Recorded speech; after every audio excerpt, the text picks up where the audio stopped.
Alright guys, welcome back to another killer video for today.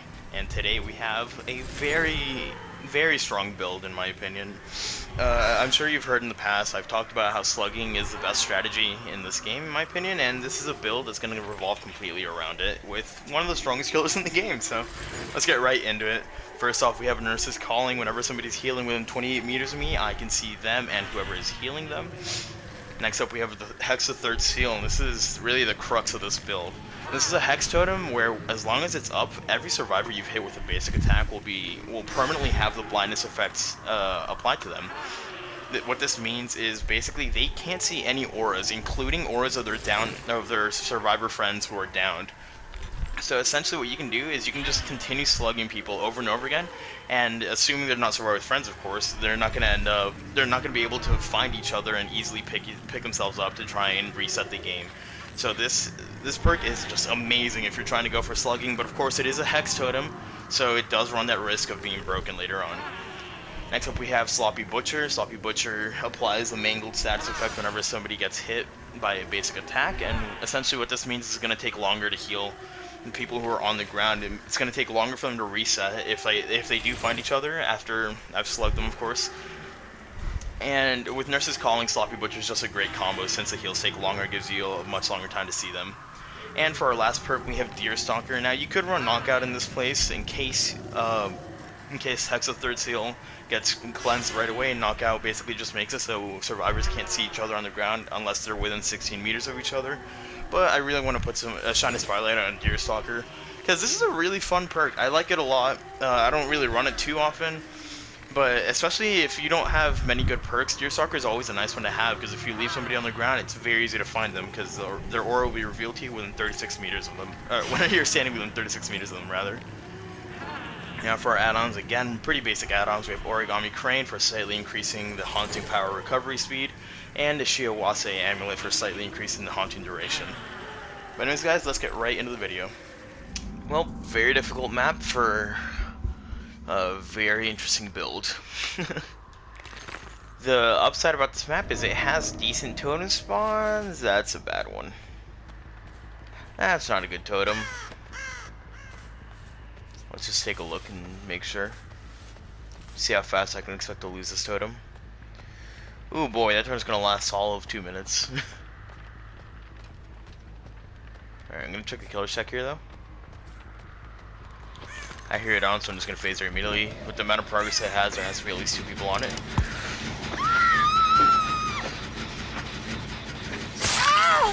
Alright, awesome. They gave me a grab for free, and now she's trying to finish that gen in my face, but they gave me a grab and a stack of Third Seal. Now, despite this being a slugging build, I have no problem with hooking that Claudette. These guys have a bunch of flashlights, so they're probably going to be going for flashlight saves a whole bunch. I saw someone off to the right. It's Adam. I'm going to hit her here. Never mind. I'm going to do that, but I am going to phase behind me and try and find this Adam. Damn it. He's going to go for the unhook right away. It's fine by me. I can throw on Third Seal for him. Down him here. Claudette tried to take a hit, meaning that the Adam has borrowed time. I saw Zarina hide behind here. There we go. Third Seal's applied to her now. I think these guys are survivor friends, so Third Seal isn't going to do as much. But it's alright. I see her healing Adam back there, so I'm going to face back over here. This is why I like Nurse's Calling for this build. And I'm in a great spot. Zarina has to come back at some point to help her teammate out. And I don't think she had Iron Will, so I might hear her. Maybe. You know, this is a point where you just say, you know what, it's, you have a really good slug going, this is where you start hooking people. You want to start hooking people once you know that they're going to start getting picked up soon enough.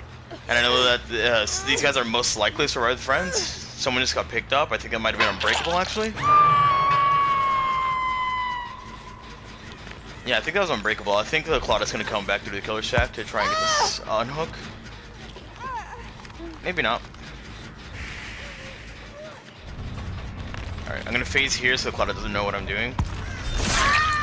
There we go. Quick short phase usually catches people off guard. She's under a pallet, so there's no way in hell. Nice dead herd. There's no way in hell I'm gonna pick her up when she's in the pallet right there. Alright, this guy didn't know what I was gonna do either, so I just went with the phase. I'm gonna pick him up right away because I don't think anyone's close by for an unhook. And the same idea here. I know that they're gonna soon be able to reset. Although I'm not sure this Zarina is in the same group as these other three because she hasn't come for an unhook, or she hasn't come for a pickup at all. That Claudia has tenacity. That's how I know she had unbreakable. She might have soul guard, which would let her pick herself up again soon. But who really knows? I have no idea where this arena went off to. Adam's killed himself. They're probably going to be pretty salty about this build. It is definitely a build that's frustrating to play against. Yeah, if I can't find this arena, it's alright. I've shown off what this build can do. I might do one more game after this one. I'm not sure yet. This arena got hit and literally refused to even get close to these guys. Jesus. Alright, I'm just gonna build something for her now. Trying to figure out where she is. Oh, that's convenient. I was just looking at that generator to see if I could see any progress on it, but you know what? That's very convenient. And I have decent doors. These doors aren't the best, but they could definitely be worse. If she was on that left door right away off spawn, she gets out for sure. That's like I said, it's alright. Getting 3K is all I really care about in most games because it's very difficult to confirm that you're gonna get the 4K thanks to the hatch mechanic and the game collapse mechanic.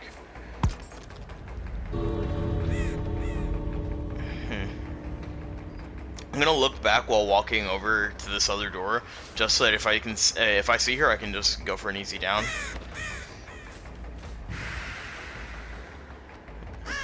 Alright, and same thing again. I'm just gonna literally walk back and forth while making sure I check the doors as much as I can. If she gets out, she gets out.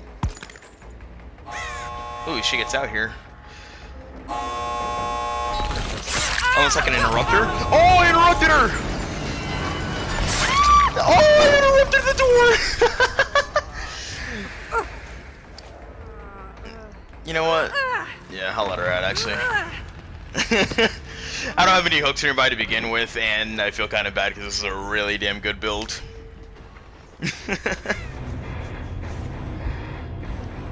Oh, this is one thing to note. You are not going to pip up with this build a lot because you're not going to get many hits, you're not going to get many hooks, but if you want 3Ks consistently, this is a fucking awesome build for it. Alright, well, this will either cut here and go to the next one, or I'll see you guys in the next video. Ooh, boy, this is a much better map for this. Unfortunately, it is an indoor map, and as you all know, I hate indoor maps. And my totem's shitty again. Unfortunate. I'm gonna face this way, try and cut them off.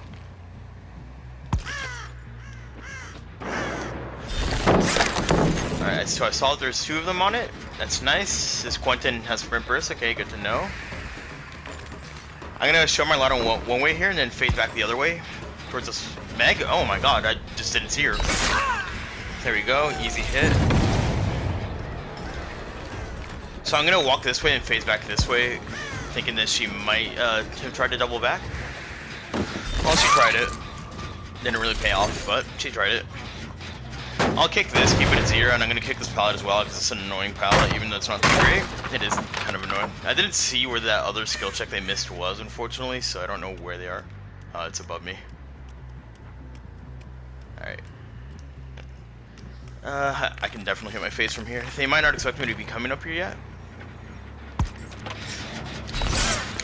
Well, despite not being able to get the grab, unfortunately, I can get the hit here, and I just waited a little bit there in case she had sprint burst. If she had sprint burst, then my waiting, it not only is going to bring back my phase a little bit faster, but it's also going to make her waste a lot more of her sprint burst. Alright, I'm going to phase back towards this girl, expecting somebody to come pick her up soon. I was wrong.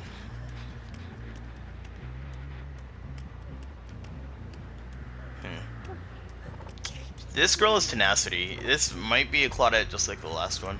They're gonna be able to finish that generator. And there's this totem right next to it, and if they haven't found it already, odds are it might be actually be in a much better spot than I expected. Alright, someone just picked up a Claudette.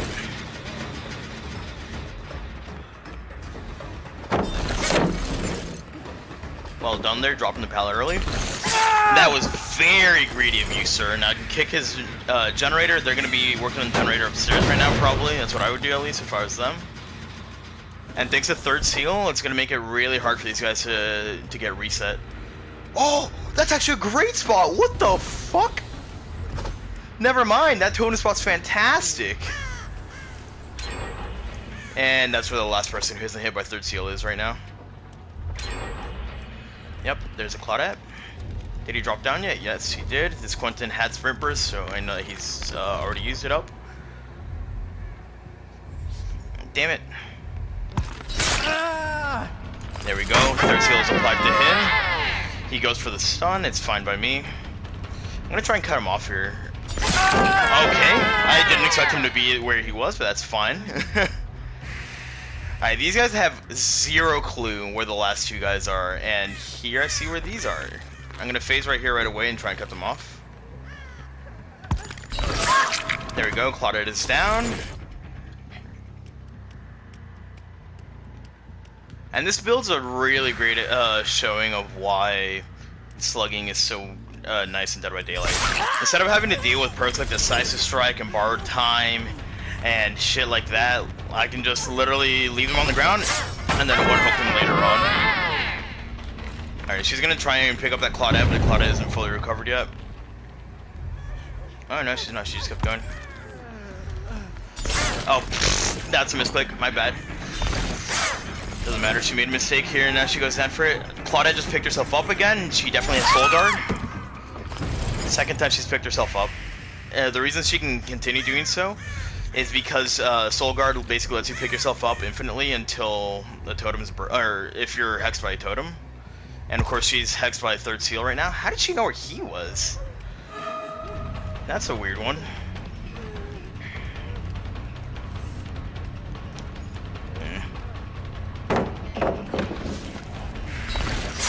So I'm gonna basically hook this Claudette when I down her. Oh, I really expected her to be here. Did this guy go back to his generator? I think he did. I'm actually gonna come back here. Get my easy down on him. He ran a very interesting path. Weird. I'll leave him on the ground. Claudette's gonna be going back to pick other people up, and this is why Soul Guard's a really fucking good perk, dude. It actually, Soul Guard literally hard counters third seal. I didn't even think about that. Hey, Claudette. So now I know for sure she has Soul Guard, so I'm not gonna bother hooking or slugging her. I'm just gonna hook her right away. That was really smart of her. They're trying to reset right now with heals. I don't agree with it completely, but you know, to each their own. Damn, dude, that was a tight fucking loop. I'm actually gonna come back here and hit these guys instead. I'd rather put pressure on them because I know they're not as strong. This Claudette's by far the strongest survivor on this team.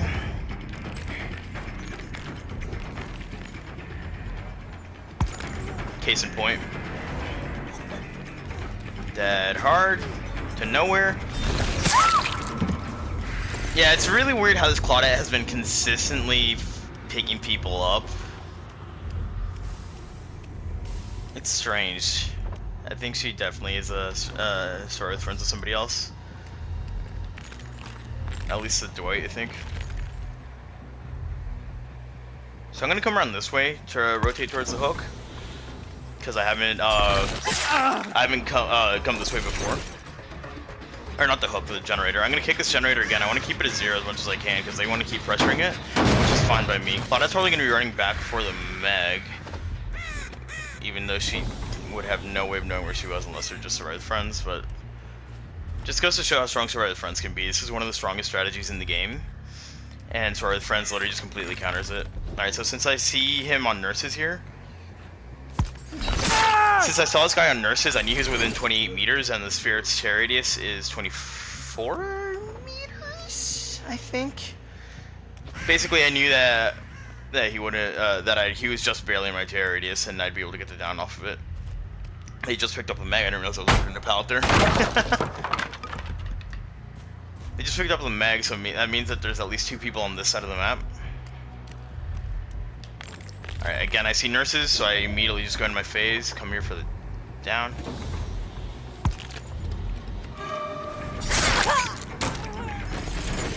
And I'm going to continue to target down this Meg, because it's a lot more efficient for me to get somebody out of the game if they're... Oh, yes, sir! So she's about to bleed out on the ground, so is the Dwight. This Claudia made an interesting decision and ran directly fucking at me. Weird.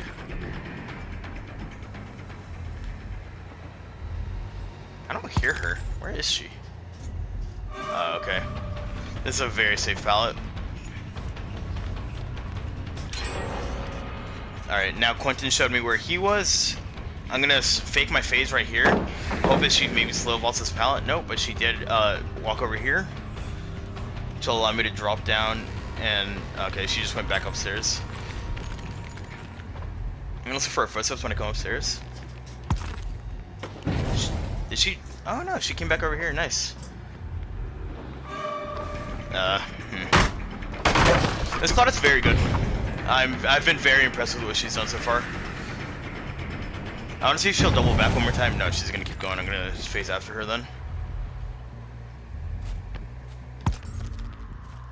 She doubled back at some point. That's a generator that Quentin's working on currently. It's smart of him to just pressure a generator. Oh, I was gonna moonwalk to get around this corner, but it's fine. Didn't work out. I don't think she turned around in time to see me. Maybe she did. Who really knows? But I know Quentin has a sprint burst. He pulled it right then. Wait, what the fuck? Claudia literally just ran directly at me. Again. It's thrown me off twice now. Alright, I know she has soul guard, so I'm not gonna leave her on the ground. I'm gonna put her on the hook instead. Quentin's still affected by third seal, so he won't, unless he's staring at where I'm hooking her right now, he won't know exactly where she is. I'm gonna phase back to this generator. Since he's a sprint burst user, I do expect him to keep walking around instead of running so he can get a sprint burst back. That's what a lot of sprint burst players do. Yeah, he was looking directly at them. That's very strange movement. I think she has borrowed time right now. That's why she wants to get me to hit her. So I just wait a little bit. Down her, she has Unbreakable Soul Guard again. And probably Decisive Strike as well. I'm actually going to hook her. Never mind. I was going to leave her on the ground because she probably had Decisive Strike, but that's Tenacity, Unbreakable Soul Guard. Does she have Decisive with it? Yep. Literally one of the strongest builds in the game. You can't, it's genuinely impossible to, this is what Scott Jund calls the small PP build, because for a minute after she's been unhooked, she's literally completely invincible, and if she's cursed by a hex, then she's literally invincible until you put her on the hook, and god, it's such a stupid build. Hello, Quantine, sprint burst away. I think I heard a Claudia below me, actually. Well, what now? This is the worst pallet in the game. Oh my god, that was such a good plan. Never mind. I got outplayed out my ass.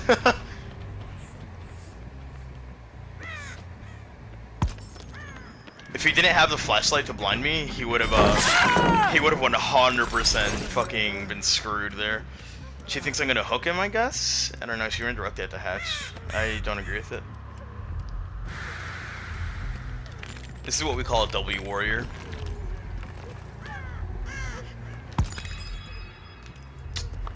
I could have sworn I heard her turn around, but maybe not. She knows where the Quentin's down, which means she can go back to him if she wants. This is a great spot for me to be in. So I'm gonna come up here, force her to make a decision. Am I phasing or am I not phasing?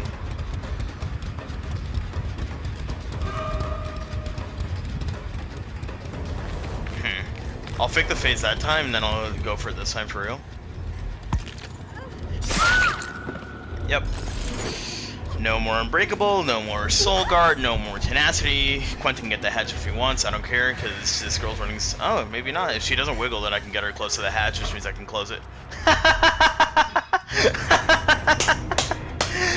She DC'd so he could get hatch. Man, literally the epitome of what people call the small PP build. Jesus fucking Christ. This build is stupid. Tenacity lets them crawl while recovering, and they also crawl faster. Unbreakable lets them recover all the way up to standing up, even if they're not hexed by a totem, and they recover faster. Soul Guard makes it so if they're hexed by a totem, they can constantly fucking recover. And on top of that, when they stand up from either Unbreakable or Soul Guard, you literally can't hit them for 8 seconds, and Decisive means they're literally invincible for a minute off the hook. Jesus Christ, this build is such fucking cancer. And she DC'd so that the other dude would get hatched. What a gamer. Alright guys, I know I'm a little bit salty, it's alright. No, this is going to be a bit of a longer video, probably, but, you know, I'll make it a two-parter. Not a two-parter, 2 games in one video. Whatever, I'll see you guys in the next one, that's what I'm trying to say.